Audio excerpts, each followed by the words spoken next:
समस्त सुधीवृंद को मु डॉक्टर विद्याभूषण बारिक शुभ संध्या एवं नमस्कार जनाऊँची। आज 52तम विकास विमर्श संध्यार विषय वस्तु आम प्रथा और परंपरा एक विज्ञान भित्तिक विश्लेषण विषय संबंध रे आमे आलोचना करिबा।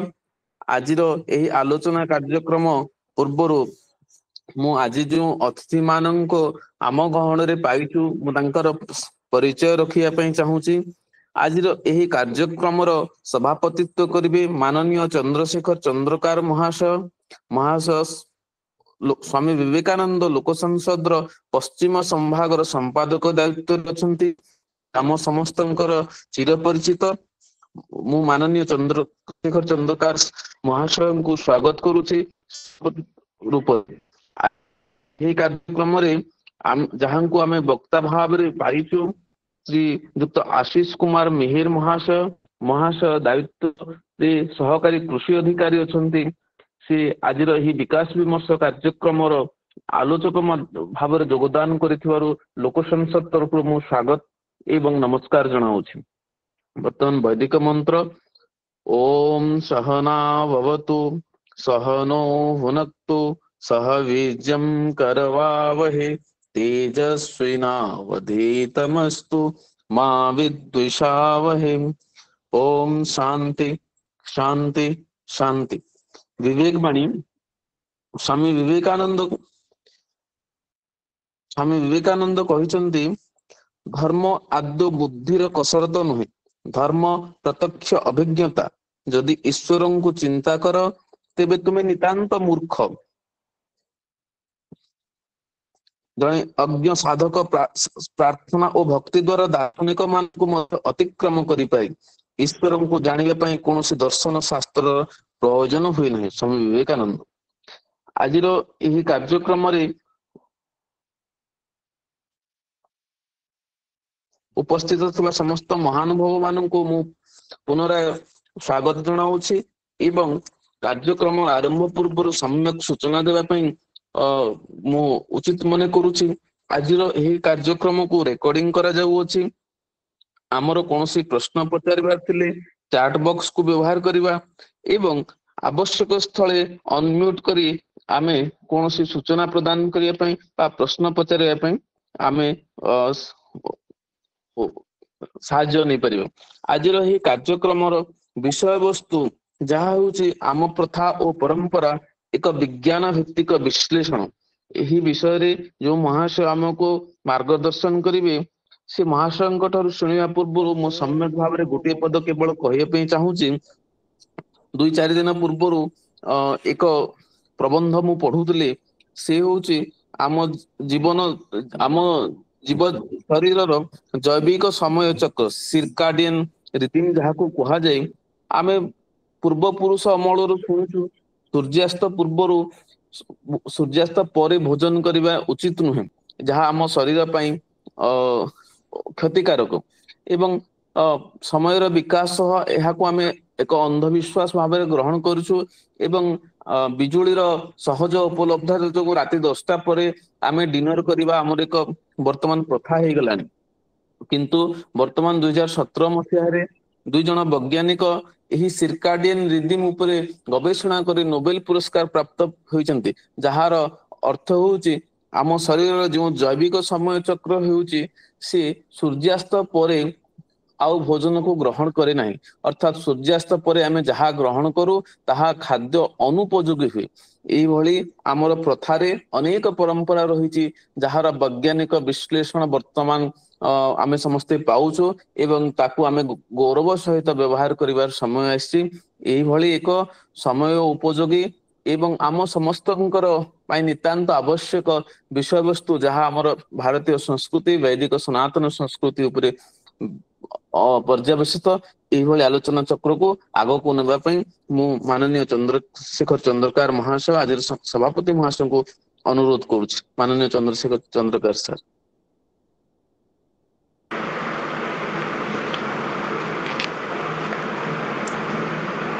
बाबंश विकास विमर्श अंतर्गत स्वामी विवेकानंद जिला शाखा नुआपड़ा जिला शाखा तरफ आयोजित यही वेबिनार रे योगदान करिथिबा समस्त सुधीजन माननको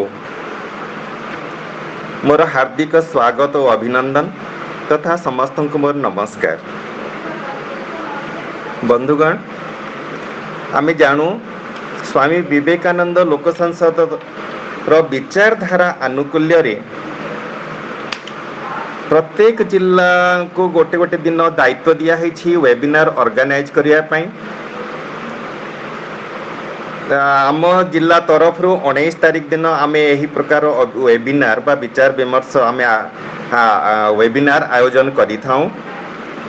विचारधारा आनुकूल्य रे आ गोटे कार्यक्रम हेई थाए प्रत्येक दिन सकाळ 5:30 रु 6:30 एवेकनिंग विथ भगवत गीता तथा विचारधारा आनुकूल्य रे ए वर्ष आम ओडिशार प्रत्येक जिल्ला रे स्वामी विवेकानंदकर वाणी और विचार को खास करी स्टूडेंट जेहेतु से माने हला हमर स्टेक होल्डर्स पिला माननको कॉलेज रो पिला माननको पाखरे पहुंचेबा पई फिजिकल मोड रे सेमिनार गुडा को आयोजन करा हेतिला। तेणु एटा होची विचारधारा अंतर्गत सबु हमर कार्यावली स्वामी विवेकानंद लोक संसदर आहरी अनेक गुड़ाए शाखा अच्छी तार भिन्न भिन्न काम अच्छी। तेणु से जहाँ भी हो आज एक सुंदर विषय वस्तु उपरे आमर आलोचना रखाई। विषय वस्तु है आम प्रथा और परंपरा एक विज्ञान भित्तिक विश्लेषण।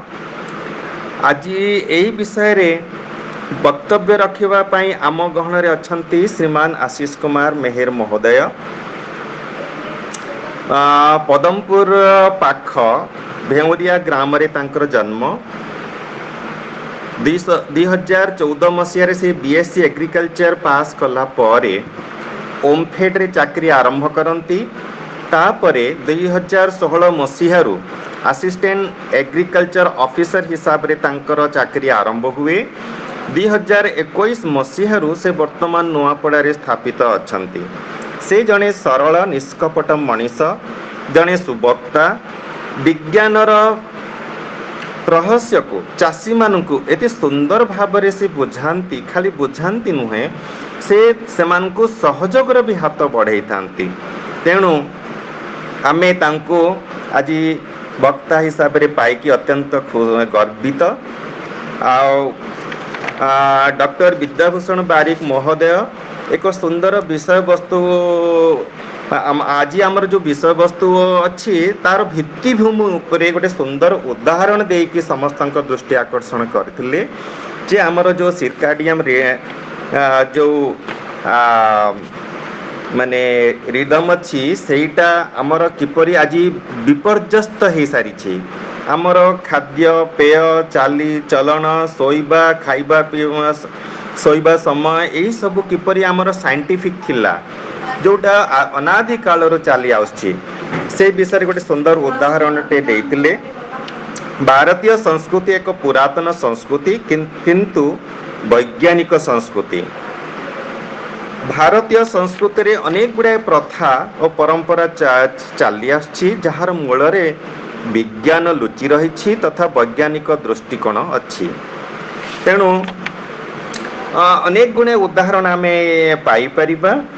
जेपरि आमर गोटे छोटिया उदाहरण आमे दुई हाथ जोड़ी की नमस्कार करि थाउ। कोविड समय रे आमर भारतीय परंपरा रे जो नमस्कार करिवार चलनी अच्छी परंपरा अच्छी सेटा समग्र विश्व रे आदृत हेइतिला। विदेश रे आमे किपरि अभिवादन जणाई थांती आमे समस्त जानिछु। वैदेशिक परंपरा रे से माने परस्पर आलिंगन करिकी अभिवादन जणाई थांती किंतु कोविड समय रे दुई हाथ जोड़ी की समस्ते एपरिक विदेश रे भी नमस्ते कहि करी स्वागत जणाउतिले। तेणु जेतेले आमे दुई हाथ जोड़ी की नमस्कार करि थाउ आमर अनेक गुड़ा जो प्रेशर पॉइंट अच्छी माने से गुड़ा को माने दबी थाए आ द्वारा आमर बॉडीटा चार्ज होता है। एटा को ଆମର जो दुई हाथ जोड़िकी जिते आम नमस्कार कहुए अंजलि मुद्रा। यही मुद्रा द्वारा आमर मस्तिष्कर बाम पार्श्व डाहाण पार्श्व दी पार्श्व भितर गोटे सामंजस्य रक्षा होता है। तेणु ये केते सुंदर उदाहरण यही अनेक गुड़ाए उदाहरण आम देखा पाई था। तेणु से जहाँ भी हो बर्तमान आम शुणा यही विषय श्रीमान आशीष कुमार मेहर महोदय बर्तमान मु मेहर साहब को अनुरोध करुछि तांकर वक्तव्य रखापी 7:10 रु 7:48 पर्यंत तांकर वक्तव्य रखिबे। तापर आमे प्रश्न उत्तर कार्यक्रम को जीवा। तेणु वर्तमान मु अनुरोध करुछि आशीष कुमार मेहर महोदय को तांकर वक्तव्य रखिबे।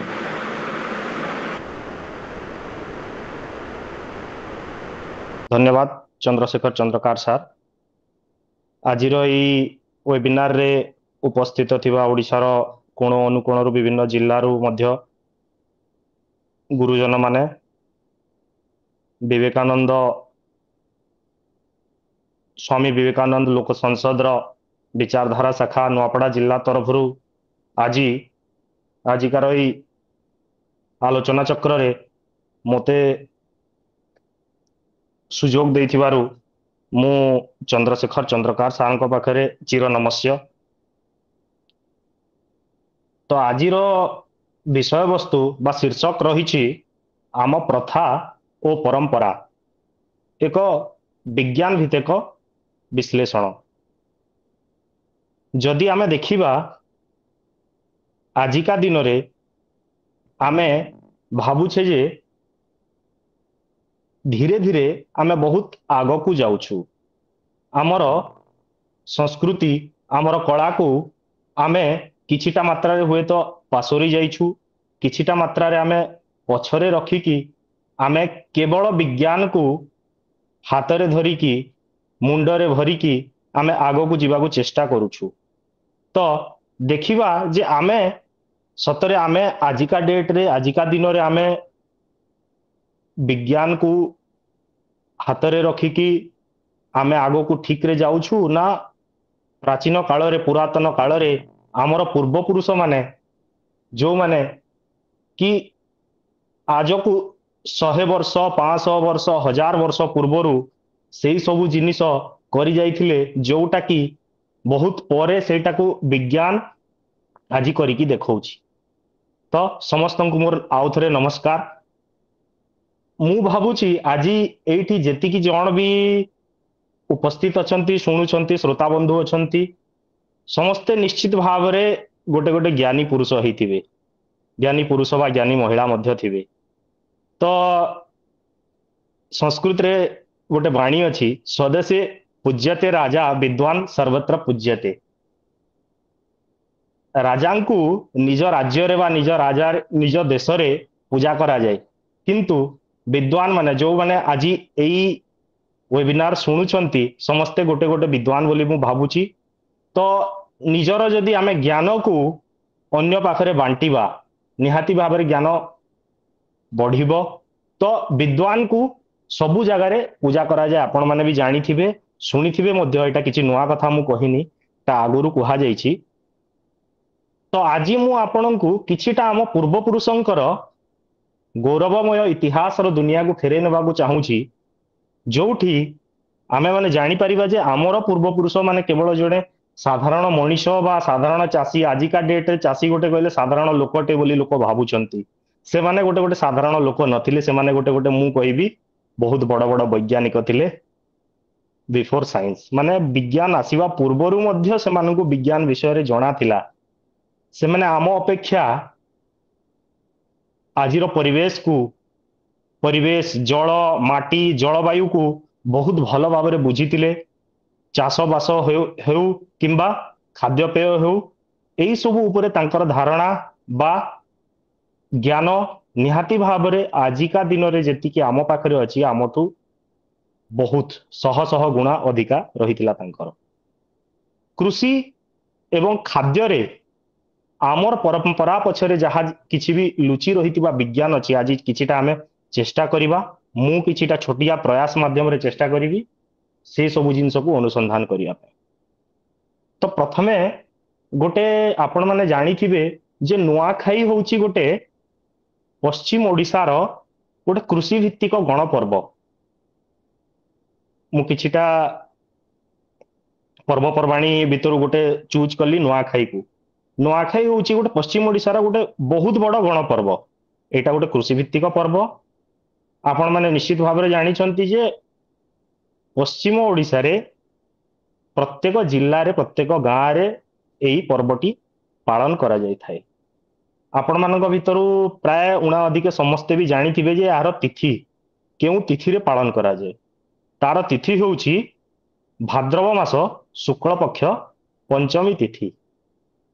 ଭାଦ୍ରବ ମାସ ଶୁକ୍ଳପକ୍ଷ ଚତୁର୍ଥୀ ତିଥିରେ ଆମର ନୂଆଖାଇ ଗଣେଶ ଚତୁର୍ଥୀ ପଡ଼େ।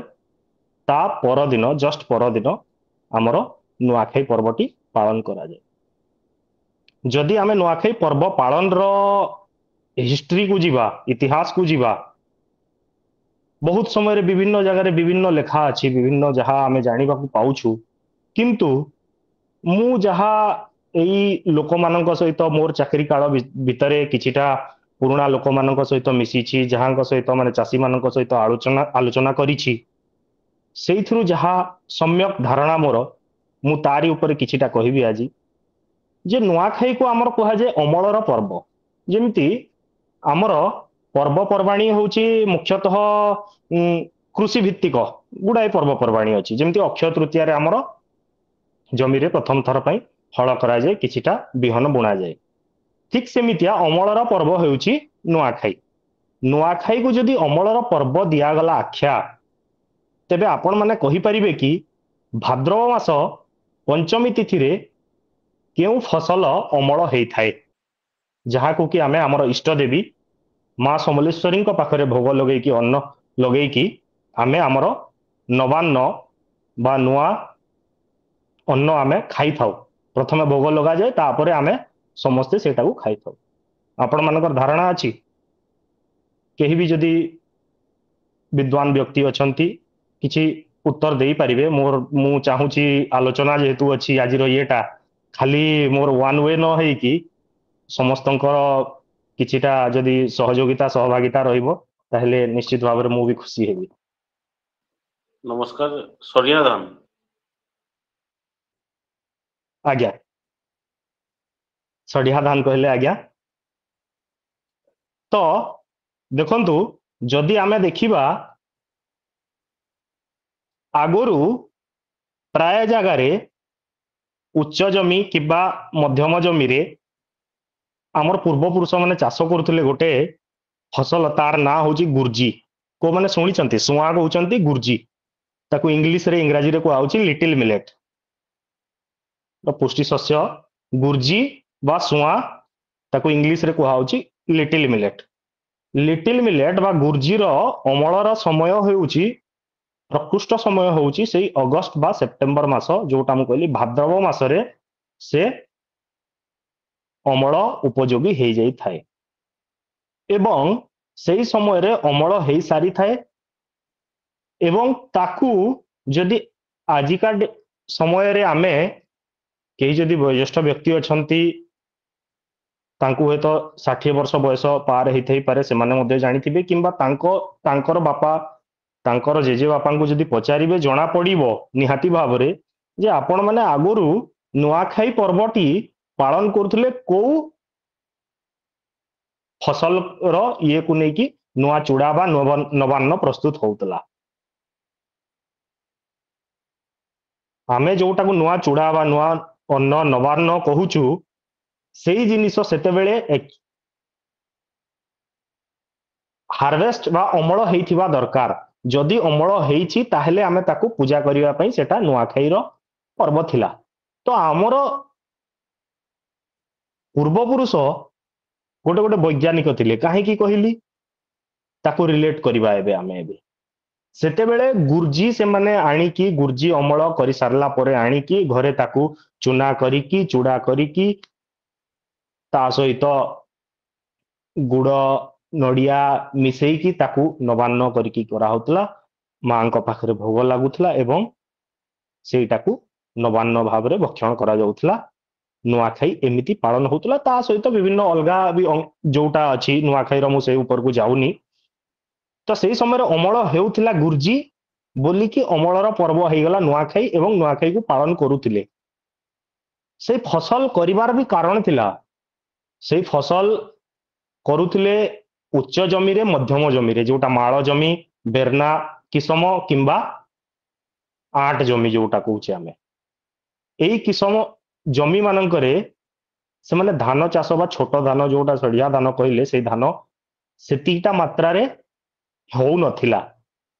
କିନ୍ତୁ ତାର କାରଣ ହଉଛି ଧାନ ଫସଲଟା ଆମ ଜଳବାୟୁ ପାଇଁ ସେତିକି ଭଲ ନୁହେଁ। ସେଇଟା ସେମାନେ ହୁଏତ ସେତେବେଳଠୁ ଜାଣିଥିଲେ। ଗୁର୍ଜି ଯୋଉ ଫସଲଟା କହିଲି ସେଇଟା ଗୋଟେ ମରୁଡି ପ୍ରତିରୋଧୀ ଫସଲ। ସେଥିରେ ପ୍ରଚୁର ପରିମାଣରେ ଫାଇବର ଅଛି, ବହୁତ ପରିମାଣରେ ପୁଷ୍ଟିସାର ମଧ୍ୟ ଅଛି। ସେଇଥିପାଇଁ ସେଇଟା ହଉଛି ଆମ ଦେହ ପାଇଁ ବହୁତ ପୁଷ୍ଟିକର ମଧ୍ୟ। ପୋଷକ ତତ୍ଵ ବହୁତ ରହିଛି ଗୁର୍ଜିରେ। ତ ଗୁର୍ଜିରୁ ପିଠାପଣା ବି ହେଇପାରିବ, ଗୁର୍ଜିରୁ କ୍ଷୀରି ମଧ୍ୟ ହେଇପାରିବ। ସେଟା ସେତେବେଳେ କରୁଥିଲେ। ମୁଁ ଜାଣିବାରେ ନୂଆପଡା ଜିଲ୍ଲାକୁ ମୁଁ ଆସିବା ପୂର୍ବରୁ ଏଇଠି ଯଦି 20-30 ବର୍ଷ ତଳ କଥା ପଚାରିବା ଚାଷୀମାନଙ୍କୁ, ନୂଆପଡା ଜିଲ୍ଲାରେ ମଧ୍ୟ ପ୍ରଚୁର ମାତ୍ରାରେ ଗୁର୍ଜି ଚାଷ ହେଉଥିଲା। ଏବଂ ମୁଁ ବି ଯାଇକି ଗାଁ ଗାଁରେ ପଚାରିଛି ଲୋକମାନଙ୍କୁ ଯେ ନୂଆଖାଇ ପର୍ବରେ ଆପଣ ମାନଙ୍କର ଭାଦ୍ରବ ମାସରେ କୋଉ ଫସଲଟା ଅମଳ ହେଇଥାଏ ଏବଂ ଆପଣ କଣ ନୂଆ ଚୂଡାରେ ନବାନ୍ନ କରିକି ଖାଉଥିଲେ। 30 ବର୍ଷ ତଳ କଥା ଯଦି ପଚାରିବା, ବହୁତ ଲୋକଙ୍କ ଠାରୁ ମୁଁ ସେ ଉତ୍ତରଟା ପାଇଛି ଯେ ଗୁର୍ଜି ହିଁ ସେତେବେଳେ ଆମର ହଉଥିଲା ଆଉ ଏଇ ସବୁ ଚାଷ ହଉଥିଲା। ଆମେ କେବେ ବି ଆଣ୍ଟରେ ବା ମାଳ ବା ବେର୍ନା ଜମିରେ ଆମେ ଧାନ ଚାଷ କରୁନଥିଲୁ। ଯୋଉଟା ଆପଣ ମାନେ ଜାଣିକି ଆଶ୍ଚର୍ଯ୍ୟ ହେବେ, ଆଜିକା ଦିନରେ ଓଡ଼ିଶା ସରକାର ମନା କରୁଛନ୍ତି କୃଷି ବିଭାଗ ଦ୍ୱାରା ଯେ ଚାଷୀ ମାନଙ୍କୁ ମାଳ ଜମି ବା ବେର୍ନା ଜମି ବା ଆଣ୍ଟ ଜମିରେ ଧାନ ଚାଷ କରିବା ପାଇଁ ମନା କରନ୍ତୁ ବୋଲି। ଯୋଉଟା କି ଆଗରୁ କୃଷି ବିଭାଗ କେବେ 40-50 ବର୍ଷ ତଳେ, 60 ବର୍ଷ ତଳେ ମୁଁ ଭାବୁନି ଯେ ଯାଇକି ଗାଁ ଗାଁରେ ଆୱାରନେସ ମିଟିଂ କରୁଥିବ ବା କୌଣସି ଭିଲେଜ ଏଗ୍ରିକଲଚର ୱାର୍କର କିମ୍ବା ଆସିଷ୍ଟାଣ୍ଟ ଏଗ୍ରିକଲଚର ଅଫିସର ଯାଇକି ଗାଁରେ ବୁଝଉଥିବେ ଯେ ଆପଣ ମାନେ ଆଣ୍ଟ ଜମିରେ ଧାନ ଚାଷକୁ ଛାଡିକି ଆପଣ ମାନେ ଗୁର୍ଜି ଫସଲ କରନ୍ତୁ ବୋଲିକି। କିନ୍ତୁ ଆମର ପୂର୍ବପୁରୁଷ ମାନଙ୍କର ସେଇ ଦୂରଦୃଷ୍ଟି ଥିଲା। ଏଇଟା ଗୁର୍ଜିଟା ହଉଛି ଜଳବାୟୁକୁ ସୁହାଉଥିବା ଭଳି ଫସଲ। କିନ୍ତୁ ଧୀରେ ଧୀରେ ଧୀରେ ଧୀରେ ଆମେ ଧାନ ଆଡକୁ ଗତି କଲୁ। ଆମ ପୂର୍ବପୁରୁଷଙ୍କର କଥା ଭୁଲିଗଲୁ। ଆମକୁ ଲାଗିଲା ଯେ ଗୁର୍ଜି ବା ମିଲେଟ ସେଗମେଣ୍ଟରେ ଆସିବ ଆହୁରି ମାଣ୍ଡିଆ ଆସିବ, ରାଗି ଯୋଉଟା କହୁଛେ ଆମେ। ମାଣ୍ଡିଆ, ଗୁର୍ଜି, କୋଦୋ, ଏଇ ସବୁ ପୁଷ୍ଟି ଶସ୍ୟ ଗୁଡାକ ଥିଲା, ଧୀରେ ଧୀରେ ଧୀରେ ଧୀରେ ଲୋପ ପାଇଗଲା। ଏହାର କାରଣ କଣ? ଆଧୁନିକତା, ମଡର୍ଣ୍ଣାଇଜେସନ କହିପାରିବେ ଆପଣ ମାନେ, ୱେଷ୍ଟର୍ଣ୍ଣାଇଜେସନ କହିପାରିବେ। ତ ଯଦି ଆମେ ମଡର୍ଣ୍ଣ ହବାକୁ ଚାହିଁଲୁ, ସେତେବେଳେ ଲୋକେ କହିଲେ ଯେ ଯିଏ ମାଣ୍ଡିଆ ଖାଉଛି, ମାଣ୍ଡିଆ ପେଜ ପିଉଛି, ଯିଏ ଗୁର୍ଜି ଖାଉଛି, କୋଦୋ ଚାଉଳ ଖାଉଛି, ସିଏ ହଉଛି ସବୁଠୁ ଗରିବ ଶ୍ରେଣୀର ଲୋକ, ସେ ହଉଛି ଆଦିବାସୀ ଲୋକ। ତା ପାଖରେ ହୁଏତ ସମ୍ବଳର ଅଭାବ, ସେଇଥିପାଇଁ ସେ ସବୁ ଜିନିଷକୁ ଖାଉଛି। ତ ଏଇ ଯୋଉ ଧନୀ ଗରିବର କଥା ଆସିଲା, ଧୀରେ ଧୀରେ ଆଧୁନିକତାର ପ୍ରଶ୍ନ ଉଠିଲା। ସେତେବେଳେ ଧୀରେ ଧୀରେ ଧୀରେ ଧୀରେ ଯେଉଁମାନେ ଭାବିଲେ ଯେ ଆମେ ଟିକେ ଉଚ୍ଚ ଶ୍ରେଣୀର ମଧ୍ୟମ ବର୍ଗର ଲୋକ, ଆମେ ମାନେ ଆଉ ଏଇଗୁଡାକୁ ଖାଇବୁ ନାହିଁ, ଗରିବ ଲୋକ କିଛି କିଛି ଦିନ ଖାଇଲେ। ଆଦିବାସୀ ଲୋକ ଜଙ୍ଗଲ ଏରିଆରେ, ଆଜି ଯଦି ନୂଆପଡାରେ ଦେଖିବେ, ନୂଆପଡାରେ ସୁନାବେଡା ଉପତ୍ୟକା ପାହାଡ ପର୍ବତ ଉପରେ ସେମାନେ କିଛି ଦିନ ଅଧିକ ଖାଇଲେ। ତାପରେ ଧୀରେ ଧୀରେ ଦେଖିଲେ ଯେ ଏଇ ଫସଲର ବା ଏଇ ଖାଦ୍ୟପେୟର ଚାହିଦା ଧୀରେ ଧୀରେ କମିବାରେ ଲାଗିଲା। ତତ୍କ୍ଷଣାତ୍ ଧୀରେ ଧୀରେ ଯୋଉ ବନ୍ଦ ହଉଥିଲା, ଗୋଟେ ଥରରେ ସେଇ ଫସଲଟା ଚାଷ ହବା ବନ୍ଦ ହେଇଗଲା। ତାପରେ ଓଡ଼ିଶା ସରକାରଙ୍କର ମୁଣ୍ଡରେ ଚେତା ପଶିଲା, କେହି ବି ବୈଜ୍ଞାନିକ ହୁଏତ ସେଇ ଆଇଡିଆଟି ଦେଇଥିବେ ଯେ ଶ୍ରୀ ଅନ୍ନ ଅଭିଯାନ ବା ଓଡ଼ିଶା ମିଲେଟ ମିଶନ ମାଧ୍ୟମରେ ପୁଣି ସେଇ ହଜି ଯାଇଥିବା ଫସଲ ଗୁଡିକୁ ଚାଷ କରିବା ପାଇଁ ବର୍ତ୍ତମାନ ଚାଷୀ ମାନଙ୍କୁ ଆମେ ମାନେ ଗାଁରେ ଗାଁରେ ଯାଇକି ବୁଝଉଛୁ ଯେ ଏଇ ଜିନିଷ ହଉଛି ଭଲ ଜିନିଷ। ଆପଣ ଚାଉଳ ଧାନରୁ ଯୋଉ ଖାଉଛନ୍ତି, ଚାଉଳରୁ ଭାତ, କିମ୍ବା ଆପଣ ଯୋଉ ଗହମ ଚାଷ କରିକି ଅଟା କରିକି ରୁଟି ଖାଉଛନ୍ତି, କିମ୍ବା ବିଭିନ୍ନ ପିଠାପଣା କରିକି ଖାଉଛନ୍ତି, ଏଇ ସବୁ ଖାଇବା ଦ୍ୱାରା ଦେଖାଗଲା ଯେ ବିଭିନ୍ନ ସମୟରେ ବିଭିନ୍ନ ପ୍ରକାର ନୂଆ ନୂଆ ରୋଗ ବ୍ୟାଧି ଆସିଲା। ଆଜିକା ଡେଟ୍ରେ ଡାଇବେଟିସ୍, ବ୍ଲଡ ପ୍ରେସର ଗୋଟେ କମନ ରୋଗ। ଆପଣମାନେ ଜାଣିଥିବେ ଉଚ୍ଚ ରକ୍ତଚାପ, ଡାଇବେଟିସ୍ ଏଗୁଡାକ ବହୁତ ସାଧାରଣ ରୋଗ ହେଇଗଲାଣି। ତ ଏଇ ରୋଗ ମାନେ କୋଉଠୁ ଆସିଲା? ଆମର ଖାଇବା ଶୈଳୀରୁ ଆସିଲା। ଆମେ ମାନେ ଯେମିତି ଖାଇବା ସେମିତି ଆମର ମନ ବି ହବ। ଲେଖା ଅଛି, ସଂସ୍କୃତରେ ଗୋଟେ ବାଣୀ ଅଛି, ଯଥା ଅନ୍ନମ୍ ତଥା ମନଃ। ଯଥା ଅନ୍ନମ୍, ଖାଦ୍ୟ ଯେପରି, ଆମର ଖାଦ୍ୟଟା ଯେପରି, ତଥା ମନଃ, ଠିକ ସେହିପରି ଆମର ମନ ମଧ୍ୟ ହବ। ତ ଆମେ ଯଦି ଧାନ ଚାଷ କରିବା, ଧାନରେ ପ୍ରଚୁର ମାତ୍ରାରେ ରାସାୟନିକ ଦ୍ରବ୍ୟ ପ୍ରୟୋଗ କରିବା, ପ୍ରଚୁର ମାତ୍ରାରେ ଆମେ କୀଟନାଶକ ବା ବିଷ ସ୍ପ୍ରେ କରିବା ଏବଂ ରୋଗ ପୋକରୁ ରକ୍ଷା କରିକି ଧାନ ଚାଷ କରିବା ଏବଂ ସେଇ ଚାଉଳରୁ ଆମେ ଭାତ ଖାଇବା, ଆମେ କେବେ କହିପାରିବା କି ଆମେ ଆଉ ଭଲ ଖାଦ୍ୟ ଖାଉଛେ ବୋଲିକି? ତ ଏଇ ଖାଦ୍ୟ ଖାଇବା ପାଖରେ ଆମେ ନ ରହିକି ଚାଷକୁ ମୂଳକୁ ଫେରି ଯିବାକୁ ପଡିବ। ତ ଏଇ ମୋର ଖାଦ୍ୟର ପସନ୍ଦ, ମୋର ପସନ୍ଦ ହଉଛି ମତେ ସିଙ୍ଗଡା ବା ସମୋସା ଖାଇବାକୁ ଭଲ ଲାଗେ। ସେଇଥିରେ ମଇଦାରୁ ତିଆରି ହଉଛି। ସେଥିରେ କେତେ ମାତ୍ରାରେ ଭଲ ଜିନିଷ ଅଛି, ଫାଇବର୍ସ ଅଛି, କିମ୍ବା ମାଣ୍ଡିଆରୁ ତିଆରି, ଯୋଉ ମାଣ୍ଡିଆର ଆମର ଘରେ ମାଣ୍ଡିଆ ପେଜ ବା ମାଣ୍ଡିଆରେ ଗୋଟେ ତିଖ୍ରୀ କରାହଉଥିଲା, ସେଇଟା ଆମେ ଖାଉଥିଲେ ଛୋଟବେଳେ। ସେଇ ସବୁ ଜିନିଷ ଭଲ ଥିଲା ନା ଆଜିକା ଡେଟ୍ରେ ଏଇ ଯୋଉ ହୋଟେଲରେ ବାହାରେ ଛଣା ମିଳୁଛି ସେଇ ଜିନିଷଟା ଭଲ? ସେଇଟା ଆମକୁ ପୁନର୍ବିଚାର କରିବାର ସମୟ ଆଜି ଆସିଯାଇଛି। ମୁଁ ଭାବୁଛି ଏଇଟା ହଉଛି ପ୍ରକୃଷ୍ଟ ସମୟ ଯେ ଚାଷୀଙ୍କ ବିଲରେ ଯୋଉ ଚାଷଟା ଲୋପ ପାଇଯାଇଛି, ସେଟା ଯୋଉ ସରକାରଙ୍କର ଅଭିନବ ପ୍ରୟାସ ଦ୍ୱାରା ସେଟା ଆମେ ଚେଷ୍ଟା କରୁଛୁ ଯେ ଏଇ ସବୁ ଚାଷ ପୁଣି ଆଉଥରେ କରନ୍ତୁ ଚାଷୀମାନେ। ସେଟା ଚାଷୀଙ୍କ ବିଲରେ, ପୁଣି ଚାଷୀଙ୍କ ବିଲରେ ନ ରହିକି ସେଟା ଆମର ଖାଦ୍ୟ ଥାଳିକୁ ଯଦି ପହଞ୍ଚି ପାରିବ, ମୁଁ ଭାବୁଛି ସେଇ ପୂର୍ବପୁରୁଷ ମାନେ ଯୋଉ ସ୍ୱପ୍ନ ଦେଖିକି ଯାଇଥିଲେ, ଯୋଉ ତାଙ୍କର ଚିନ୍ତାଧାରା ଥିଲା, ଯୋଉ ବୈଜ୍ଞାନିକ ଚିନ୍ତାଧାରା ଥିଲା ଆଗାମୀ ପିଢିକୁ ସୁସ୍ଥ ରଖିବାକୁ, ସେଇଟା ନିଶ୍ଚିତ ଭାବରେ ଆମେ ଆଜିକା ଦିନରେ କରିପାରିବା।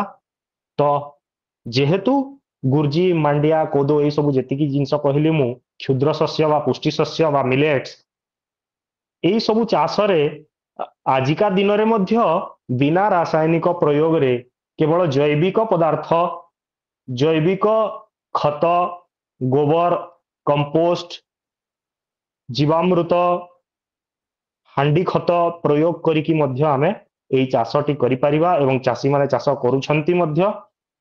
ତତ୍ ସହିତ ବିନା ରାସାୟନିକ ସାର ଏବଂ ବିନା କୀଟନାଶକ ବିଷ ସ୍ପ୍ରେ କରିକି ଯଦି ଏଇ ସବୁ ଜିନିଷ ତିଆରି ହେଉଛି, ତାହେଲେ ମୁଁ ଭାବୁଛି ଯେ ଆମେ ଏଇଟାକୁ ଖାଇବାରେ କିଛି ହୁଏତ ଅସୁବିଧା ହବା କଥା ନୁହଁ।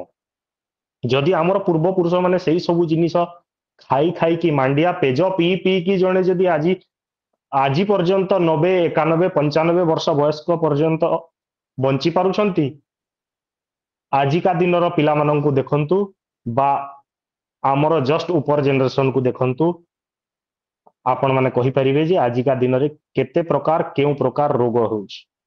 ଆପଣମାନେ ସମସ୍ତେ ଜଣେ ଜଣେ ବିଦ୍ୱାନ ଲୋକ ଅଛନ୍ତି, ଆପଣମାନେ ନିହାତି ଭାବରେ ଜାଣିଛନ୍ତି ଯେ ଆମକୁ ରୋଗ କେଉଁଠୁ ଆସୁଛି। ଆମେ ଖାଉଛୁ, ଆମର ଖାଦ୍ୟପେୟରୁ ହିଁ ବିଭିନ୍ନ ପ୍ରକାରର ରୋଗ ଆସୁଛି। ତ ଆଗ କାଳର ଲୋକ, ଆମର ପୂର୍ବପୁରୁଷ ମାନେ, ସେମାନେ ବୈଜ୍ଞାନିକ ଥିଲେ, ତାଙ୍କର ଖାଦ୍ୟପେୟ ଠିକ ଥିଲା,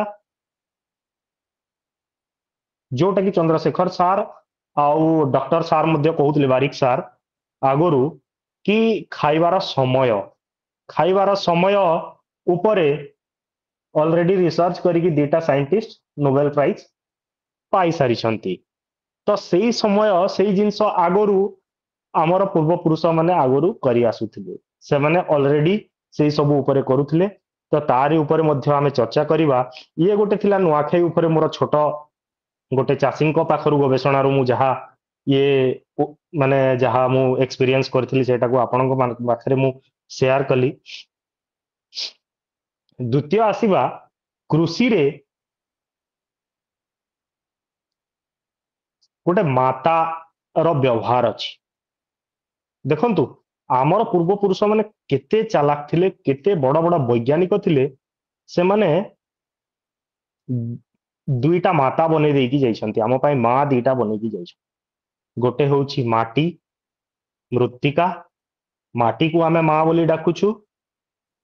ଆମର ନିଜର ମା ଜନ୍ମ କରିଥିବା ମାକୁ ଛାଡିକି ଆଉ ଦୁଇଟା ମା କଥା କହୁଛି ମୁଁ ଏଠି। ଗୋଟେ ହଉଛି ମାଟି ମା, ଦ୍ୱିତୀୟରେ ଆସୁଛି ଗାଈ, ଗୋମାତା। ସଂସ୍କୃତରେ ପୁଣି ଗୋଟେ ଲେଖା ଅଛି, ଗୋଷୁ ଅନୁଜ୍ୟତେ ଲକ୍ଷ୍ମୀ ହିଁ। ଗାଈ ଯୋଉଠାରେ ଅଛି ସେଠାରେ ଲକ୍ଷ୍ମୀ ଅଛନ୍ତି, ଲକ୍ଷ୍ମୀ ବାସ କରନ୍ତି।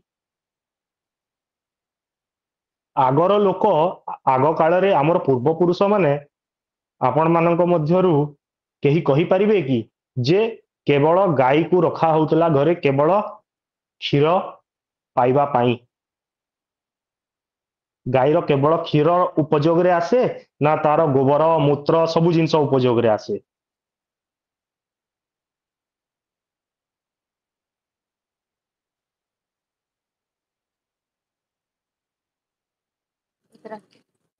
ଆ କୁହନ୍ତୁ।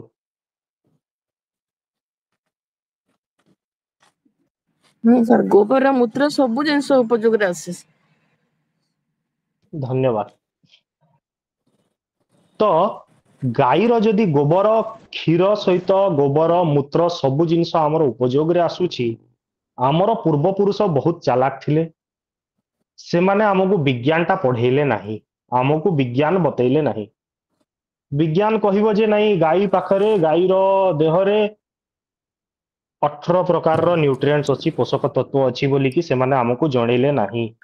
ସେମାନେ କଣ କହିଲେ? ଆମ ପୂର୍ବପୁରୁଷ କହିଦେଇଗଲେ ଯେ ଗାଈ ହଉଛି ମାତା, ଗୋମାତା।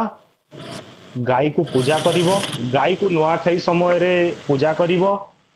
ଗାଈର ଗୋବର ଆମର, ଆମେ ମାନେ ସମସ୍ତେ ଓଡିଆ, ଆମ ଘରେ ପୂଜା ପାର୍ବଣ ହଉଛି, ଆମ ଘରେ ବିଭିନ୍ନ ପ୍ରକାର ପୂଜା ପର୍ବ ପାଳନ କରାଯାଉଛି।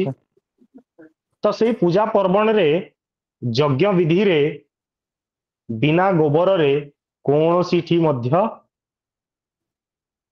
ପୂଜା ହେଇପାରୁନାହିଁ। ଆପଣ ମାନେ ଜାଣିଥିବେ ଯେ ବିନା ଗୋବରରେ ଆମର ଓଡିଆ ଘରେ କୌଣସି ବି ପୂଜା ପାର୍ବଣ ହେଉନାହିଁ। ତ ତାରି ପଛରେ ବିଜ୍ଞାନ ଅଛି, କିନ୍ତୁ ଆମକୁ ବିଜ୍ଞାନ ବତେଇ ନ ବତେଇକି ଆମ ପୂର୍ବପୁରୁଷ ବତେଇ ଦେଲେ ସଂସ୍କୃତି, ଧର୍ମ, ସଂସ୍କୃତି, ଆମର ପରମ୍ପରା। ଆମେ ଗାଈକୁ ମା ବୋଲିକି ଡାକିବା। ଗାଈକୁ ମା ବୋଲିକି ଡାକିଲେ ମା କୁ କିଏ ଘରୁ ତଡ଼ିଦବ କି, ମାରିଦବ କି?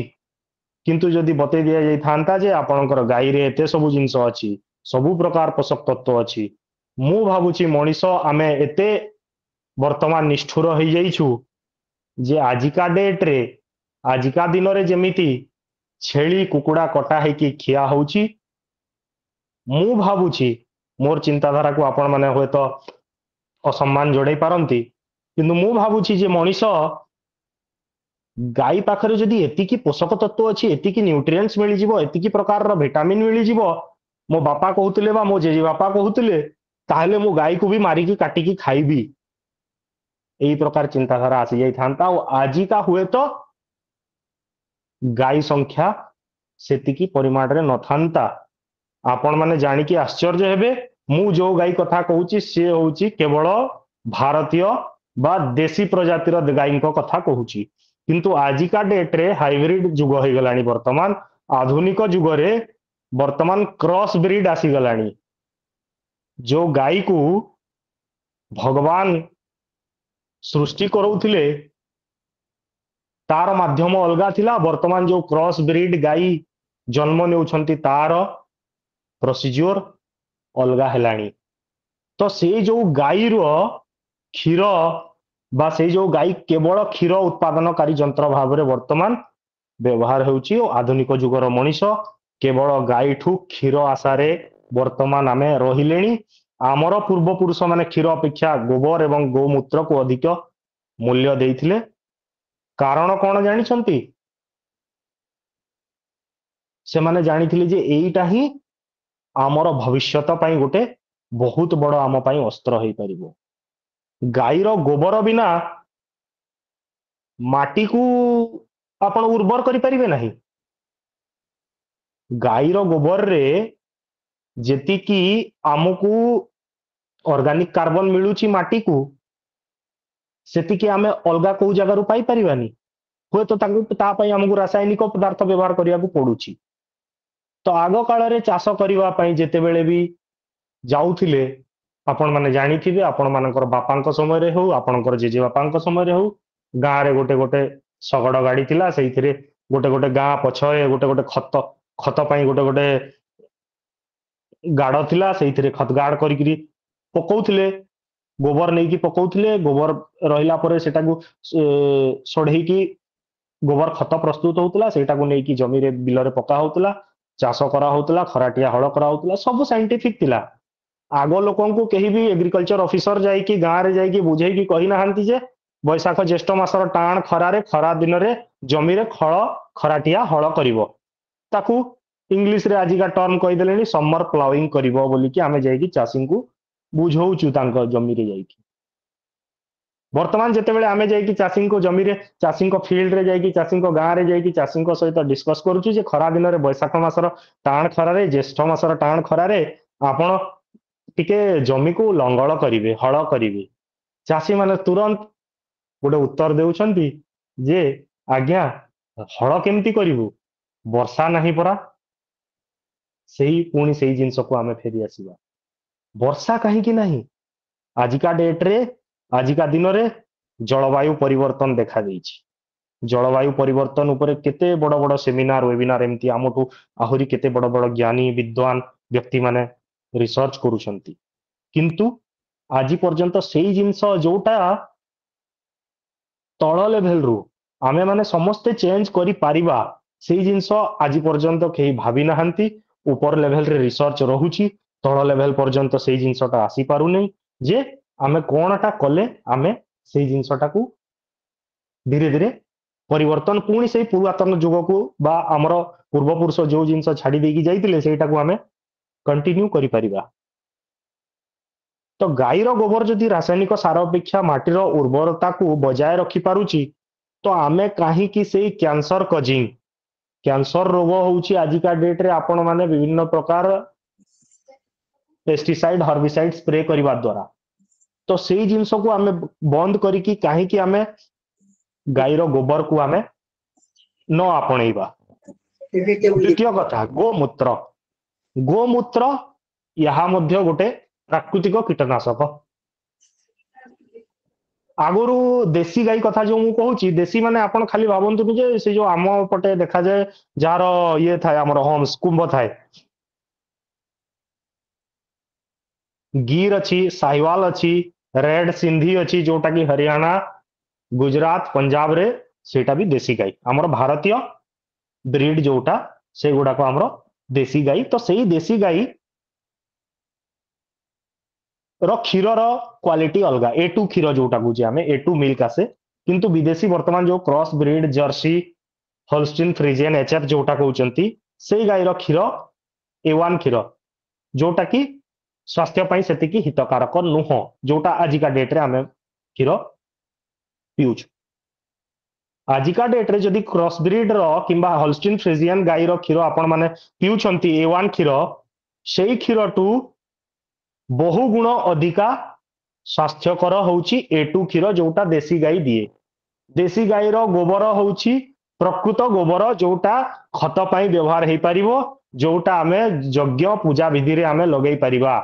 କିନ୍ତୁ ଆଜିକା ଡେଟରେ ଯଦି ଆମେ ସହରାଞ୍ଚଳ କଥା ଆଜିକା ଡେଟରେ କଥା ହେବା, ତାହେଲେ ସହର ମାନଙ୍କରେ ଗାଈ ମାନଙ୍କୁ ଖାଇବାକୁ ମିଳୁନି, ବୁଲା ବଳଦ ଗାଈ ଷଣ୍ଢ ବୁଲୁଛନ୍ତି, ଇଆଡୁ ସିଆଡୁ ପେପର, ପଲିଥିନ, ଏଇ ସବୁ ଜିନିଷ ଖାଇକି ଯୋଉ ଗୋବର ବାହାରୁଛି, ସେଇ ଗୋବର ଆଣିକି ଆମେ ଗାଁରେ ଯୋଉଟା ମାଟି ଘର ଥିଲା, ବର୍ତ୍ତମାନ ସହରାଞ୍ଚଳରେ ଟାଇଲ ଘର ହେଇସାରିଲାଣି। ଟାଇଲ ଘର ଭିତରେ କୋଉଠି ବାହାରେ ଗୋଟେ ଗୋବର ଟିକେ ଝିଣ୍ଟି ଦେଇକି, କଣ ଗୋଟେ ଝୋଟି ଟିକେ ଆଙ୍କି ଦେଇକି ସେଇଥିରେ ଆମର ପୂଜା ପାର୍ବଣ ହଉଛି। ଆଗରୁ ଶୁଦ୍ଧତା କରାଯାଉଥିଲା ଦେଶୀ ଗାଈର ଗୋବରରେ, ମାଟି ଘରରେ ସମ୍ପୂର୍ଣ୍ଣ ଘରକୁ ଶୁଦ୍ଧିକରଣ କରାଯାଉଥିଲା ଗୋବର ଦ୍ୱାରା। ସେଇଟା ବୈଜ୍ଞାନିକ ଥିଲେ ନା ଆଜିକା ଦିନରେ ଆମେ ମାନେ ବୈଜ୍ଞାନିକ? এইটা ହଉଛି ବର୍ତ୍ତମାନ ଚିନ୍ତା କରିବାର ବିଷୟ। ଆପଣ ମାନେ କହିବେ ଯେ ଗାଈକୁ ଆଗ କାଳରେ ଲୋକମାନେ ନିଜ ଘର ସାଇଡରେ ଗୁହାଳ କରିକି ରଖୁଥିଲେ, ସେଇଟା ଠିକ ଥିଲା ନା ଆଜିକା ଡେଟରେ ଆମେ ସେଇ ଗୁହାଳକୁ କନଭର୍ଟ କରିକି କାହାର ଘରେ ପୁଅ ଦିଟା ହେଇଗଲେ ଦିଟା ରୁମର ଆବଶ୍ୟକତା ପଡିଲା, ଆମେ ଗାଈକୁ ପାଳନ କରିବା ବନ୍ଦ କରିଦେଲେ, ଆଉ ବର୍ତ୍ତମାନ ମଣିଷ ରହିଲେଣି ତ ଜାଗାର ବା ସ୍ଥାନର କମି ହେଉ କିମ୍ବା ଆହୁରି ବି କିଛି କିଛି କାରଣ ହଉ, ଯୋଉଟା କି ଧୀରେ ଧୀରେ ଆମର ସେଇ ଗାଈ ରଖିବାଟା ବନ୍ଦ ହେଇଯାଇଛି। ମୁଁ ଭାବୁଛି ବାକି କେହି ମାନେ ସହରାଞ୍ଚଳରେ ରଖନ୍ତୁ ନ ରଖନ୍ତୁ, ଯୋଉମାନେ ଆଟଲିଷ୍ଟ ଗାଁରେ ଜୀବନ ଯାପନ କରୁଛନ୍ତି, ଗାଁରେ ରହୁଛନ୍ତି, ଚାଷବାସ ସହିତ ଜଡିତ ଅଛନ୍ତି କିମ୍ବା ତାଙ୍କର ଚାଷ ଜମି ଅଛି, ଆଜିକା ଦିନରେ ବି ସେମାନଙ୍କର ଚାଷ ଜମି ସେ ଯଦି ନିଜେ ବି ଚାଷ କରି ନ ପାରନ୍ତି କିନ୍ତୁ କେହି ଗୋଟେ ଚାଷ କରୁଛନ୍ତି, ତାହେଲେ ନିଶ୍ଚିତ ଭାବରେ ଗୋଟେ ଗୋଟେ ଘରେ ଦେଶୀ ଗାଈଟିଏ ବାନ୍ଧନ୍ତୁ ଆଜ୍ଞା। ଦେଶୀ ଗାଈଠୁ ଆଉ ଭଲ ଜିନିଷ ଆଉ ନାହିଁ। ମୁଁ କହିଲି ଯୋଉଠି ଗାଈ ଅଛି ସେଇଠି ଲକ୍ଷ୍ମୀ ଅଛନ୍ତି, ଲକ୍ଷ୍ମୀ ବାସ କରନ୍ତି। ଲକ୍ଷ୍ମୀ ପୂଜାରେ ଆମେ ମାର୍ଗଶିର ମାସରେ ଗୁରୁବାର ଦିନ ଝୋଟି ପକଉଛୁ। ଝୋଟି ପକେଇବା ପୂର୍ବରୁ ଗୋବରରେ ମାଟିକୁ ଲିପିଲେ ଯାଇକି ଆମ ଘର ଶୁଦ୍ଧିକରଣ ହୁଏ ଆଜ୍ଞା। ଯଜ୍ଞ ବିଧିରେ ଆମେ ଗୋବର ଲିପିଲେ ଯାଇକି ଆମର ଯଜ୍ଞରେ ଯଜ୍ଞ ଆରମ୍ଭ ହୁଏ। ତ ଆଜିକା ଦିନରେ କିନ୍ତୁ କଣ ହେଇଛି ଆପଣ ମାନେ କୁହନ୍ତୁ ମତେ। ନୂଆପଡା ଜିଲ୍ଲାରେ ମୁଁ କିଛିଟା ଜାଗାରେ ଦେଖୁଛି ଦେଶୀ ଗାଈ ଅଛନ୍ତି, କିନ୍ତୁ ଆପଣ ମାନେ ଆଶ୍ଚର୍ଯ୍ୟ ହେବେ, ମୁଁ କୋଷ୍ଟାଲ ଜିଲ୍ଲାରେ କାମ କରିକି ଆସିଛି। ପୂର୍ବ ଓଡିଶାରେ ନୟାଗଡ଼ ଜିଲ୍ଲାରେ ଥିଲି ତା ପୂର୍ବରୁ 2016ରୁ 2021 ଯାଏଁ 5 ବର୍ଷ ସେଇଠି କାମ କରିକି ଆସିଛି। ସେଇଠି ବହୁତ ସଂଖ୍ୟାରେ ଜର୍ସି ବା କ୍ରସ ବ୍ରିଡ ଗାଈର ସଂଖ୍ୟା ବଢି ଯାଇଛି। କ୍ରସ ବ୍ରିଡ ଗାଈ କେବଳ କଣ ପାଇଁ ଆଣିଛି ମଣିଷ? କେବଳ କ୍ଷୀର ପାଇବା ପାଇଁ, ଆଉ କିଛି ନୁହଁ। ମଣିଷ ଆଜିକା ଦିନରେ ଲୋଭୀ ହେଇଯାଇଛି। ମଣିଷକୁ କେବଳ କ୍ଷୀର ଦରକାର, କ୍ଷୀରରୁ ପଇସା ଦରକାର, ଟଙ୍କା ରୋଜଗାର କରିକି ଆମେ ଏଇ ଗୋଟେ ବହୁତ ବଡ ଚକ୍ରବ୍ୟୁହରେ ଆମେ ଫସି ଯାଇଛୁ ବର୍ତ୍ତମାନ, ଯେ ଆମକୁ ଆଉ ଦେଶୀ ଗାଈର କିଛି ବି ଦରକାର ନାହିଁ। କାହିଁକି ନା ଦେଶୀ ଗାଈ 1 ଲିଟର ବା 1.5 ଲିଟର 2 ଲିଟର ପର୍ଯ୍ୟନ୍ତ କ୍ଷୀର ଦଉଛି। କ୍ରସ ବ୍ରିଡ ଗାଈ ଆଜ୍ଞା 15 ଲିଟର 20 ଲିଟର କ୍ଷୀର ଦଉଛି। ଆପଣ କହୁଛନ୍ତି ଆଜିକା ଡେଟରେ ମତେ ଆପଣ ଦେଶୀ ଗାଈ ରଖିବା ପାଇଁ, ମୁଁ ରଖିପାରିବି ନାହିଁ। ମୁଁ ଖାଦ୍ୟ କୋଉଠୁ ଦେବି? ଗାଈକୁ ମୁଁ ଖାଦ୍ୟ କେମିତି ଯୋଗେଇବି? ଦାନା କେମିତି ଦେବି? ଓମଫେଡର ଦାନା ଦଉଛନ୍ତି, ଶ୍ରୀ ଡାଇରୀର ଦାନା ଦଉଛନ୍ତି, ରାୟପୁରରୁ ଦାନା ଆସୁଛି ଆଜ୍ଞା। ତ ଦାନା ଗୋଟେ ଭିନ୍ନ ଅଙ୍ଗ ଆସିଗଲା। ଆଗରୁ ବୈଜ୍ଞାନିକ ଥିଲେ, କଣ ପାଇଁ କହୁଛି ମୁଁ ସବୁବେଳେ ସେଇ ୱାର୍ଡଟା କହୁଛି ଯେ ଆମ ପୂର୍ବପୁରୁଷ ମାନେ ହିଁ ବୈଜ୍ଞାନିକ ଥିଲେ। ଗାଈ ଘାସ ଖାଏ ବୋଲି ଆମେ ପାଠରେ ପଢିଛୁ, ଛୋଟବେଳେ ସମସ୍ତେ ପ୍ରାୟ ପାଠ ପଢିଥିବେ। ଗାଈର ଖାଦ୍ୟ ହଉଛି ଗାଈ ଘାସ ଖାଏ। କୋଉ ଜାଗାରେ ଲେଖା ହେଇଛି ଗାଈ ମୁଗ ଚୁନା ଖାଏ କି ଗାଈ ଦାନା ଖାଏ ବୋଲିକି? ଲେଖା ହେଇନି। ତ ଗାଈର ଖାଦ୍ୟ ହଉଛି ଘାସ, ସେ ଘାସ ଖାଇବା କଥା। କିନ୍ତୁ ଧୀରେ ଧୀରେ ଆମର ଚାଷ ଜମି କମିଲା। ଆମକୁ ତ ଖାଇବା ପାଇଁ ଧାନ ମୁଗ ବିରି ଏଇ ସବୁ ଚାଷ କରିବା ପାଇଁ ଆମକୁ ସମୟ ନାହିଁ ଆଜ୍ଞା, ଜାଗା ମିଳୁନି, ଜମି ନାହିଁ। ଆମେ କେମିତି ଆମେ କହୁଛନ୍ତି, ଆପଣ କହୁଛନ୍ତି ଯେ ଘାସ ଚାଷ କରିବୁ, ଘାସ ଚାଷ କରିକି ଆମେ ଗାଈକୁ ଖାଇବାକୁ ଦବୁ। ତ ଆଗରୁ ଜାଗା ଥିଲା, ପର୍ଯ୍ୟାପ୍ତ ଜାଗା ଥିଲା, ପର୍ଯ୍ୟାପ୍ତ ପରିମାଣରେ ଚାଷ ଜମି ଥିଲା, ଗୋଚର ଜମି ମଧ୍ୟ ଥିଲା। ସେଇଥିରେ ଗାଈ ମାନେ ଆରାମରେ ଚରି ବୁଲିକି ଆସିକି ଘରେ କ୍ଷୀର ଦଉଥିଲେ। ସେଇଟା ଥିଲା ଦେଶୀ ଗାଈ। ଆଜିକା ଦିନରେ ଯଦି ପାରୁନାହାନ୍ତି, ନିଜ ପଛପଟେ ଘର ପଛପଟେ ମଧ୍ୟ କିଛିଟା ପରିମାଣରେ ସେ ହାଇବ୍ରିଡ ନେପିୟର ଘାସ ହଉ କିମ୍ବା ପାରା ଘାସ ହଉ, ହାତିଆ ଘାସ ପାରା ଘାସ କହୁଛନ୍ତି, 2 ପ୍ରକାର ଗାଈ ଘାସ ଚାଷ କରିକି ଗାଈକୁ ଘାସ ଖାଇବାକୁ ଦିଅନ୍ତୁ। ନିହାତି ଭାବରେ ସଠିକ ମାତ୍ରାରେ କ୍ଷୀର ପାଇବେ, ତା ସହିତ ଗୋବର ଏବଂ ଗୋମୂତ୍ର ମଧ୍ୟ ପାଇବେ। ତ ଏହାର ସମାଧାନ ହଉଛି, ଯଦି ଆମେ ଦେଖିବା ଆଜିକା ଡେଟରେ ରାସାୟନିକ ସାର କୀଟନାଶକର ଚକ୍ରରେ ଫସି ଯାଇଛୁ ଆମେ। କ୍ଷୀର ଅଧିକ ପରିମାଣରେ ଦରକାର ବୋଲିକି ଆମେ ଇଏ ହଉଛୁ, ଜର୍ସି ଗାଈ ଆଡକୁ ମୁହାଇଲୁଣି। ଆଜିକା ଦିନରେ ଆମକୁ ପୁଣି ସେଇ ପୁରୁଣା କଥା ମନେ ପକେଇବାକୁ ପଡିବ, ଆମ ପୂର୍ବପୁରୁଷଙ୍କ କଥା ମନେ ପକେଇବାକୁ ପଡିବ, ଯାହା ମାଟି ମାକୁ ରକ୍ଷା କରିବା ପାଇଁ ଯିଏ ଥିଲା ସିଏ ହଉଛି ଗୋମାତା। ମାଟିର ଅବସ୍ଥା ଯୋଉ ଖରାପ ହେଇ ହେଇ ଚାଲିଛି, ତାର କେବଳ କାରଣ ହେଉଛି ରାସାୟନିକ ସାର ଏବଂ କୀଟନାଶକ। तो ये रासायनिक और कीटनाशक को जदि आमे कम करिया को चाहिबा ताहले केमिति तार गोटे विकल्प से होची गोमाता गो कृषि को फेरिया को पड़िबो हमकु ऑर्गेनिक फार्मिंग कहूछु आजिका डेट रे आमे जैविक प्रणाली रे चाष कहूछु नेचुरल फार्मिंग नुआ कांसेप्ट आसिलानी नेचुरली जोटा हबो प्रकृति जहां हमकु दउची आज्ञा सेटा होची नेचुरल फार्मिंग केमिति आमे प्रकृति को लेकी प्राकृतिक चाष करि परिबा प्राकृतिक चाष उपरे जदि कहिबा किछि भी कोनोसी भी बाह्य जिनिस रासायनिक पदार्थ कीटनाशक व्यवहार न होई कि जोटा चाष होई परिबो सेटा प्राकृतिक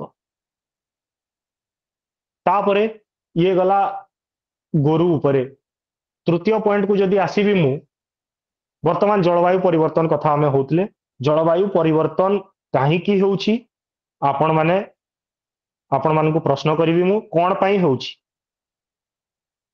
वर्षा केउ भली भाबरे आगामी दिन रे धीरे धीरे धीरे धीरे कमी कमी चलची आगरु बहुत परिमाण रे वर्षा सफिशिएंट होतला आषाढ़ श्रावण मासरे झो झो होई वर्षा होतला एबे श्रावण मासटा सारा वर्षा हेउनी आज्ञा मार्गशीर मासरे वर्षा होउची धान पाचिवा समय रे वर्षा होउची गोटे मुख्य कारण होउची गछ वृक्ष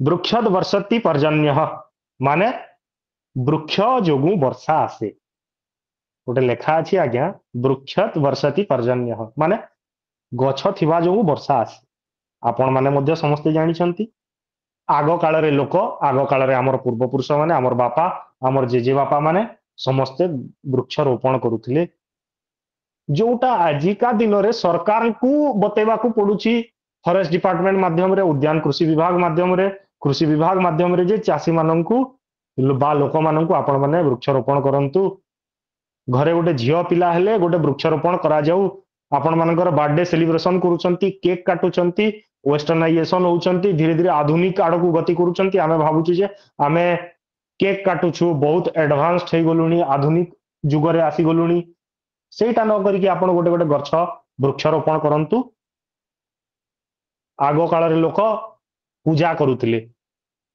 अश्वत्थ गछ पिपल गछ बर गछ बट वृक्ष जोटा निम्ब गछ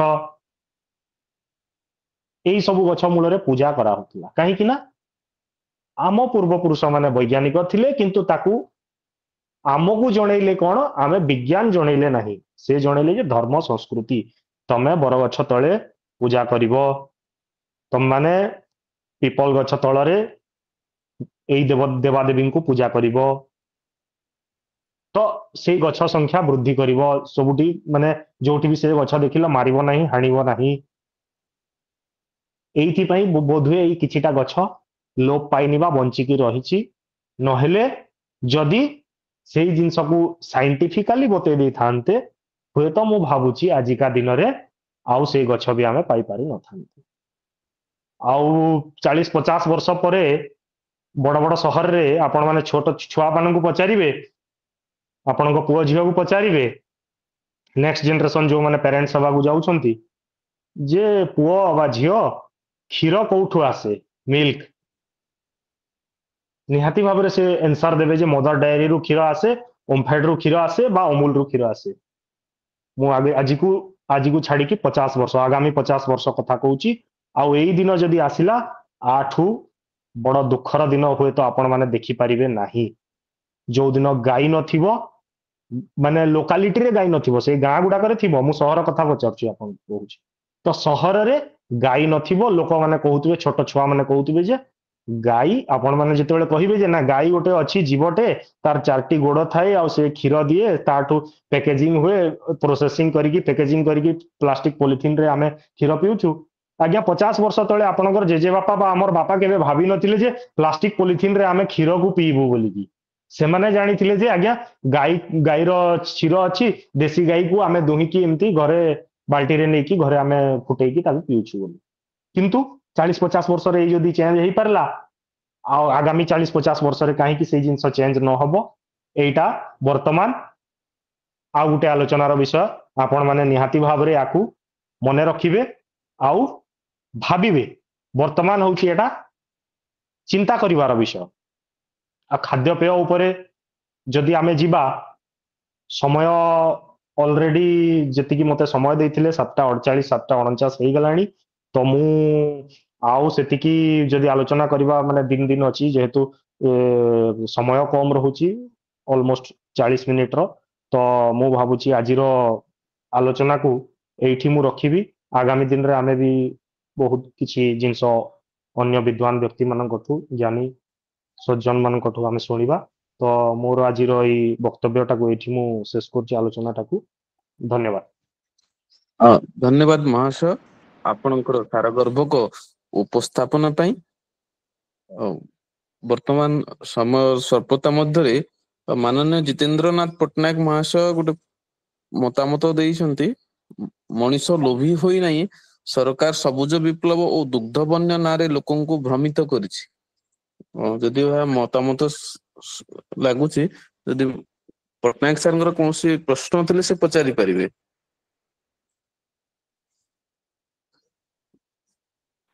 जितेंद्र पट्टनायक सर। नमस्कार समस्त को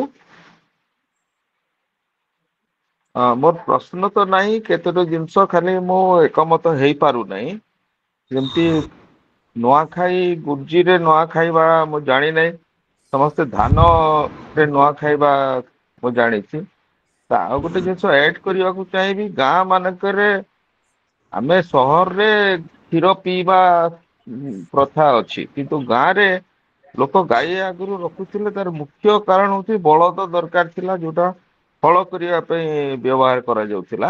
आज्ञा मु आपनक वर्तमान सहित जेहेतु एकमत। मेकानाइज्ड हे गलेनी लोक फलर माने बलदर दरकार पड़ू नहीं सेति गाई प्रति लोकंकर आग्रह कमी जाइछि आउ ए जो माने मनुष्यर जो व्यवहार परिवर्तन रे सबुठु बड़ भूमिका होछि सरकारଙ୍କର कारण सबुज विप्लव ना रे हाइब्रिड हाई यील्डिंग सबु बिहन आनिकरी चाषी मानकू आत्मनिर्भरशील चाषी मानकू तांकू अन्य उपरे माने सार खत एमिति की बिहन उपरे अन्य उपरे निर्भर करने पे बाध्य करा जाउची।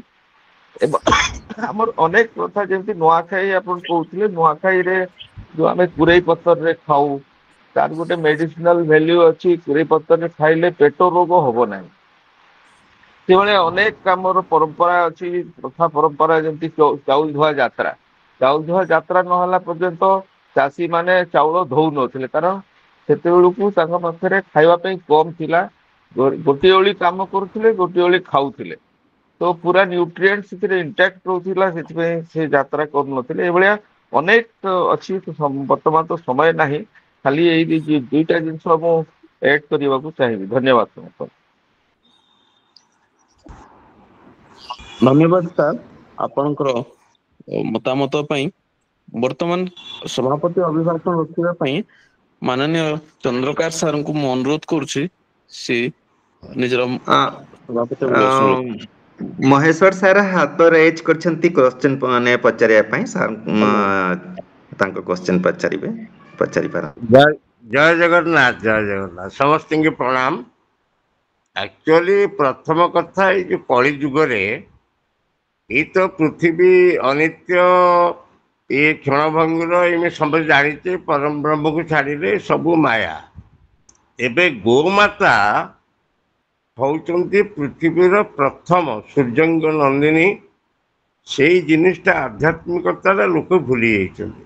गोमाता शक्ति केते अच्छी गोमाता रोमकूप देवता माने कौन करती एवं तांकर जो उपादेयता गोबर गोबाए बसते लक्ष्मी गोमूत्रे धनवंतरी एवं गंगा अच्छी सेटा आम शरीर पर केते उपयोगी आमर माटी तत्व भितर जहाँ उपादान अच्छी गोमूत्र ताठू अधिका अच्छी गोल्ड मध्य परीक्षा हो सारी A2 मिल्क विषय परीक्षा हो सारी ये इम्पोर्टान्सटा जिते लोक समय बुझे तांको पाखरे जागा नथिले मध्य गाई न रखी पारले मध्य जोटी गोशाला अच्छी सेठिके प्रेम रे जाइगिरी से माने टिके घास जोटी मिलिला ताको काटिक नहीं कौन दे पारे से भाव बर्तमान अभाव हो जाए।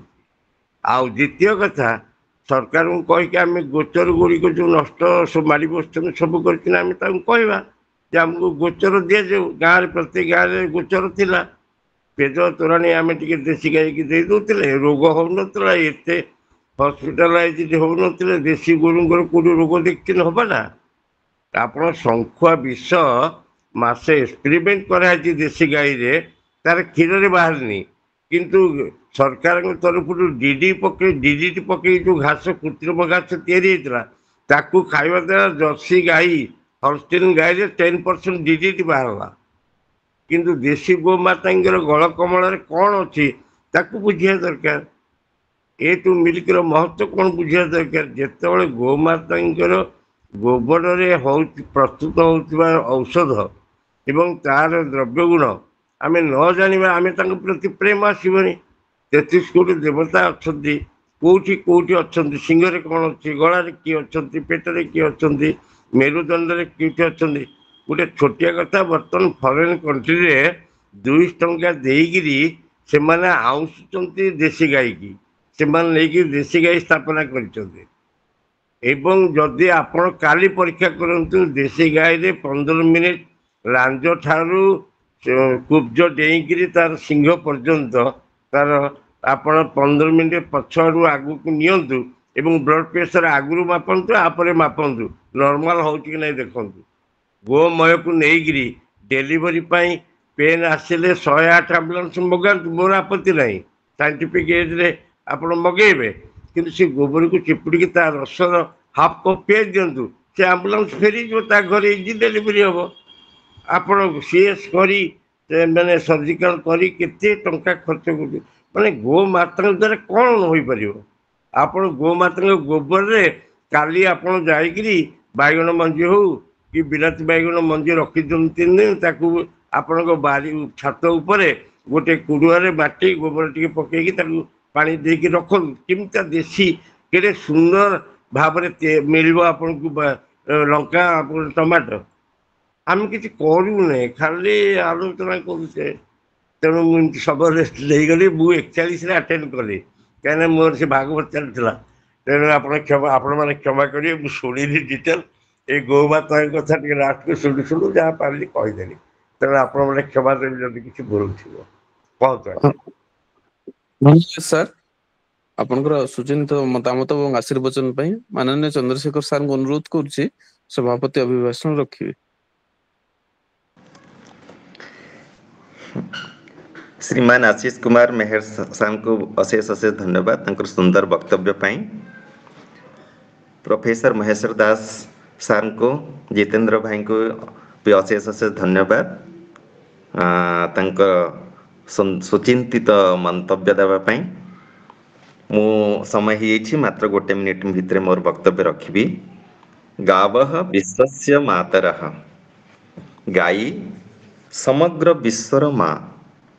ଏଇ ତତ୍ତ୍ୱଟା ଯଦି ଆମେ ସମସ୍ତେ ବୁଝିଯିବା, ତାର ମହତ୍ଵ ଯେତେବେଳେ ଜାଣିବା, ତାହେଲେ ନିଶ୍ଚିତ ଭାବରେ ସେଇ ପୁରାତନ ଯୁଗକୁ ଆମେ ଫେରିଯିବା, ଯେଉଁ ସମୟରେ ପିଓରଲି ମାନେ ଅର୍ଗାନିକ ଫାର୍ମିଂ ହେଉଥିଲା। 50-60 ବର୍ଷ ପୂର୍ବକୁ ଯଦି ଆମେ ଫେରିଯିବା, ତାହେଲେ ସେ ସମୟରେ ସମ୍ପୂର୍ଣ୍ଣ ଭାବରେ ଅର୍ଗାନିକ ଫାର୍ମିଂ ହେଉଥିଲା। ତେଣୁ ଏବେ ବି ଯେଉଁ ଗାଁରେ ଲୋକ ଚାଷ କରୁଛନ୍ତି, ଗାଈ ରଖୁନାହାନ୍ତି, ସେମାନଙ୍କୁ ତାର ବୈଜ୍ଞାନିକ ତତ୍ତ୍ୱ, ବୈଜ୍ଞାନିକତା ବିଷୟରେ ସମସ୍ତଙ୍କୁ ବୁଝେଇବାର ଆବଶ୍ୟକତା ଅଛି। କିପରି A2 ମିଲ୍କରେ ଔଷଧୀୟ ଗୁଣ ଅଛି, ଗାଈର ଗୋବର, ଗାଈର ମୂତ୍ରରେ କିପରି ଔଷଧୀୟ ଗୁଣ ଅଛି, ଏଇ ସବୁକୁ ବୁଝେଇବାର ଆବଶ୍ୟକତା ଅଛି। ତେଣୁ ଯଦି ଲୋକ ଜାଣିବେ, ତାହେଲେ ହୁଏତ ପୁଣି ଥରେ ସେମାନେ ଦେଶୀ ଗାଈ ଘରେ ଘରେ ରଖିବେ। ତେଣୁ ଆଉ ମୋର ବିଶେଷ କିଛି କହିବାର ନାହିଁ, ସମୟ ହେଇଯାଇଛି। ସମସ୍ତଙ୍କୁ ପୁଣି ଥରେ ଧନ୍ୟବାଦ। ଧନ୍ୟବାଦ ସାର୍।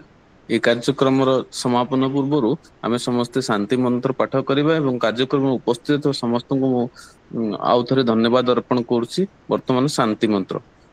ସର୍ବେ ଭବନ୍ତୁ ସୁଖିନଃ, ସର୍ବେ ସନ୍ତୁ ନିରାମୟଃ, ସର୍ବେ ଭଦ୍ରାଣି ମା ପଶ୍ୟନ୍ତୁ, ମା କଶ୍ଚିତ୍ ଦୁଃଖ ବା ଭବେତ୍। ओम शांति शांति शांति।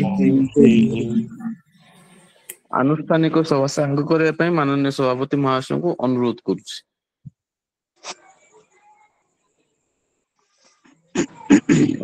आजिर सभा एतिकरे सांग ହେଲା।